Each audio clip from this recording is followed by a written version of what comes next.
Okay, vegans, what's up? So we have here a Norton Summit. This is a giant Defy versus a giant TCR performance test. Norton Summit, one of the hardest climbs on the planet to get up there. Housing up the front, 11:29, fastest time recorded on Strava. Let's have a look what we can. Vegan power, Duran Rider. So we got 12:57 off the back, 348 watts. I did this on my giant TCR. Now let's go have a look. I did it on the Defy recently, the Defy Advanced Pro. Let's look at the bikes quickly while we're waiting for that. This is a bike I rode the other day, Defy Advanced Pro. I put my power meter on there so I could do an objective test. I used the same tyres as on my TCR, the GP 4000S. So I had everything reasonably similar. I mean, there's obviously some variables, but I used the same power meter. This is pretty much my TCR. I do have some lightweight Millenstein Gen 4 wheels on there, but same tyres and same power meter. All right, let's go back to the segment. So my best time ever is 12:57, and that's done on my TCR. I've also done a 13:01. So look at the power there. You can see similar time. You know, not much difference there. 2 watts, same diff. Here we have on the Defy, 338 watts and a 13:22. I mean, obviously there's wind, there's being in the bunch, there's different variables, but you can see it's pretty fucking similar.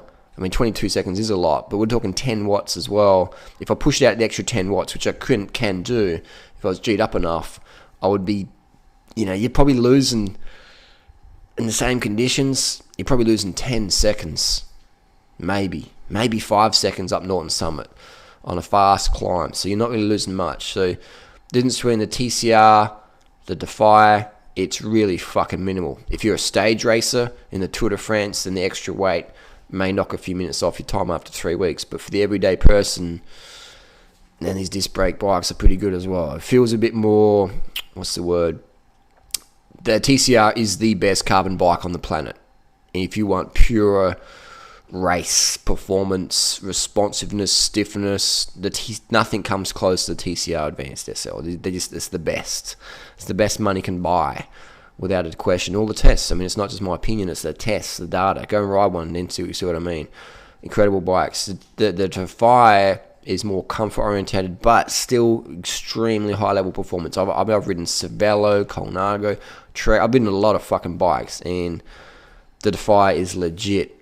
It's legit. So the benchmark for me is the TCR, the Defy Advance. Again, this is a heavier spec than my TCR, so maybe that was why I didn't feel as aggressive as the TCR, but still a fantastic bike, still capable of very fast times. You're not going to get dropped, basically what I'm trying to say. You're not going to get dropped because you're on this bike, alright? You're going to get dropped because you just couldn't push the watts. It's not because you're on this bike. So the disc brakes, you've got extra maybe kilo and a half compared to my TCR on this beast. Carbon rim still. If I was going to get one, I'd probably go the full hog, the Steve Hog. Where are we here? That's what I'd be getting, one of these bad boys. Which I probably wouldn't get one of these myself. But that's what I'm talking about. Let's not fuck around, you know. Life's too short to ride shit bikes.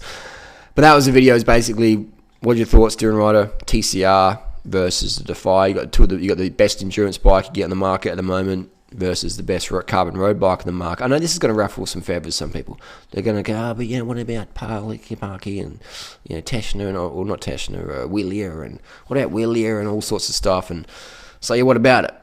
What about it? You ride whatever bike you want to ride. Basically, these days, the carbon bikes are pretty similar. You're not going to get dropped because you're riding a Colnago versus a TCR or whatever. If you're up there, you're up there, all right? Simple as that. If you can push the watts, you can push the watts. As long as your bike fits you, your tyres are pumped up, it's good enough, really. But if we're just shit talking, then yeah, TCR, Defy, best you can get for the money. Otherwise, ride whatever the fuck bike you want. Aesthetics is a big one for me. I like looking at fancy paint jobs. But yeah, if we look at the performance, 338 watts, 348. That difference in power wasn't from the bike. That was from me. That was for me. It's November. This is the start of my season. February's the end of my season. So I'm 10 watts off when I'm going well.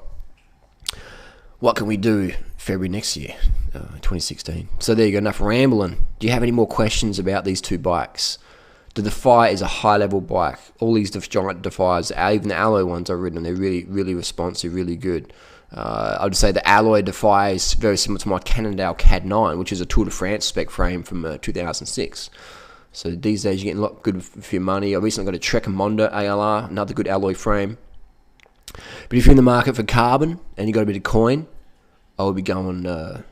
Just test ride. Just don't fucking take my word for it. Test ride, then decide. Always test ride a bike.